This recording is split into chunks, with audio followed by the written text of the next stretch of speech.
एक समय की बात है। एक बड़े महल में 12 सुंदर राजकुमारियां रहती थीं। वे सभी बहुत सुंदर वस्त्र पहनती थीं, लेकिन हर सुबह उनके जूते फटे और मैले पाए जाते थे। राजा, जो उनका पिता था, यह देखकर बहुत हैरान था। वह रोज उन्हें नए जूते देता, फिर भी हर सुबह जूते टूटे हुए होते। राजा को बहुत जिज्ञासा हुई कि रात को उसकी बेटियां करती क्या हैं।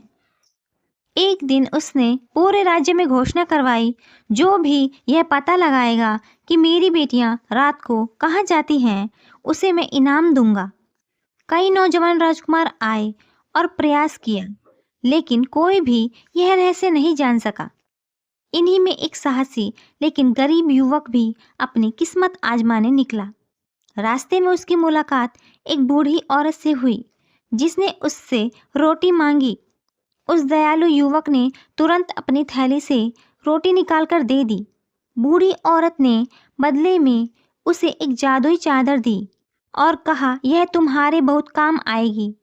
पहले युवक ने लेने से मना कर दिया, पर जब उसने सुना कि इससे वह अदृश्य हो सकता है, वह मान गया।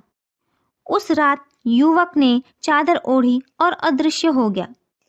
वह चुपचाप राजकुमारियों के कमरे में गया और देखा कि आधी रात को सबसे बड़ी राजकुमारी ने अपना बिस्तर हटाया और जमीन में एक गुप्त दरवाजा खोला।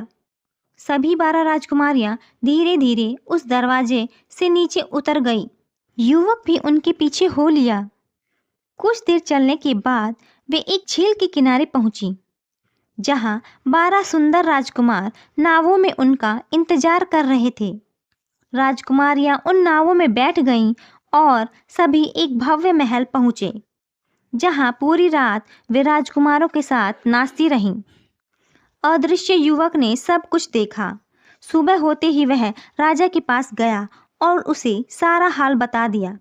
राजा ने तुरंत अपनी बेटियों को बुलाया और कहा, मज़ा करना और नाचना बुरी बात नहीं, लेकिन अपने पिता से छिपाना ठीक नहीं।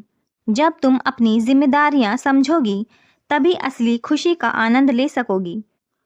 राजकुमारियों ने शर्मिंदा होकर माफ़ी मांगी और फिर कभी कुछ नहीं छुपाया।